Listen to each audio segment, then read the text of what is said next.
What started out as just initially one of the very first military simulator games ended up becoming a tool for the actual military, and then somehow kind of led to the creation of Fortnite.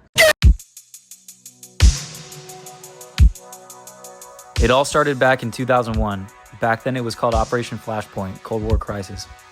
But before that, two brothers from the Czech Republic, Marek and his brother,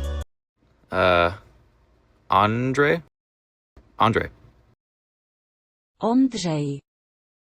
Okay, Marek and his brother Ondřej founded Bohemia Interactive in 1999.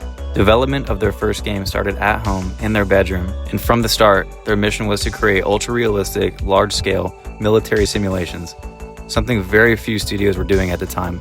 And with the help of their first publisher, Codemasters, they developed and published their first game, Cold War Crisis. But tensions grew after release due to creative and business differences. Codemasters wanted more control over the brand and sequels, and Bohemia didn't want to hand over power of their game engine or their design direction. Ultimately, Bohemia split from Codemasters, retaining ARMA and continuing independently. Codemasters kept the Operation Flashpoint IP, which were still good and well received, but ultimately did not have the same impact that ARMA did. The first game takes place in 1985, in an alternate timeline where a rogue Soviet army invades the fictional island nations of Everon and Malden. It was a huge success, and it was considered groundbreaking by critics at the time. It won several Game of the Year awards, prompting them to continue pushing the boundaries and start thinking of new ideas for future titles. The second title came out in 2006, and it was called ARMA Armed Assault.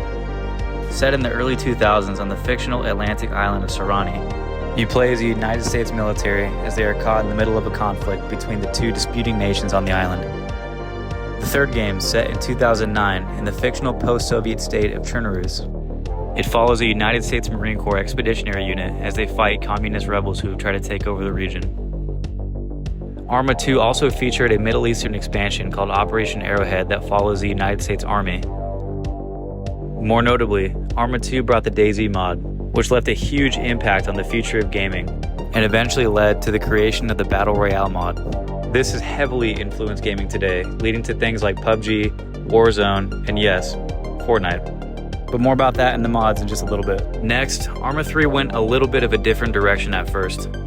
Taking place in the 2030s, it surrounds a war on the fictional Mediterranean islands of Altis and Stratus. The conflict primarily being fought by NATO and an Iranian-Chinese coalition force. It's with ARMA 3 that we really start to see the potential for its future with the help of mods. And finally, this brings us to ARMA Reforger.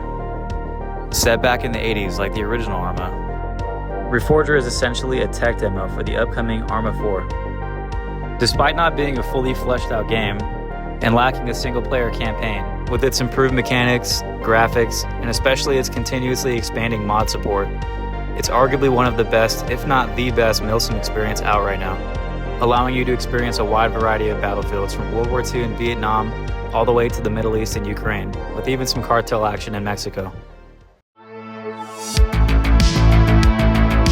After the first ARMA's success, a new branch of Bohemia Interactive was formed, specifically to make training simulations, utilizing their game engine.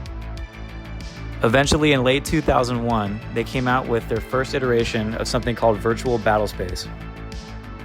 Expanding on their foundation, and including additional features such as an after-action review mode, advanced mission editors, and improved AI, it offered a new potential training tool for government agencies and armed forces that hadn't been seen before. Soldiers using the program can be dropped into a scenario and given a task to perform. Then, the mission editor can change aspects of it on the fly, and even control enemy combatants himself to keep them on their toes. The first official government agency to adopt this program was the United States Marine Corps in 2002. VBS is used by many armed forces around the world today, and is continuously being updated and improved, even emulating new global conflicts as they happen, just to be another tool used to better prepare soldiers prior to entering combat. They also have an actual FPV drone trainer, which I thought was pretty nuts.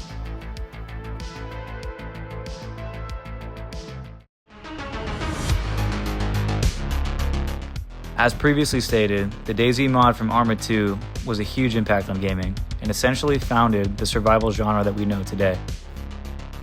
ARMA 2 did have a Battle Royale mod, but ARMA 3's Battle Royale attracted way more mainstream attention, and the maker of that mod even made his own game eventually, PUBG. Fortnite was also released around the same time, and is impossible to not think about when mentioning Battle Royale games today. Exploding onto the scene in 2017, it clearly drew inspiration from PUBG, which comes from the Battle Royale mods made for ARMAs 2 and 3. The success of Fortnite can be directly attributed to the continuing Battle Royale phase that we've seen all the way until today, where seemingly every game has a Battle Royale mode. But no matter which one you're playing, they all stem from the motions set forth by ARMA. That just begs one question. How is ARMA 4 going to do it better?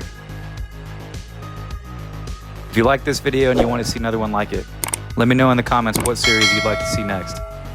Feel free to like and subscribe, and keep an eye out for future milsim content.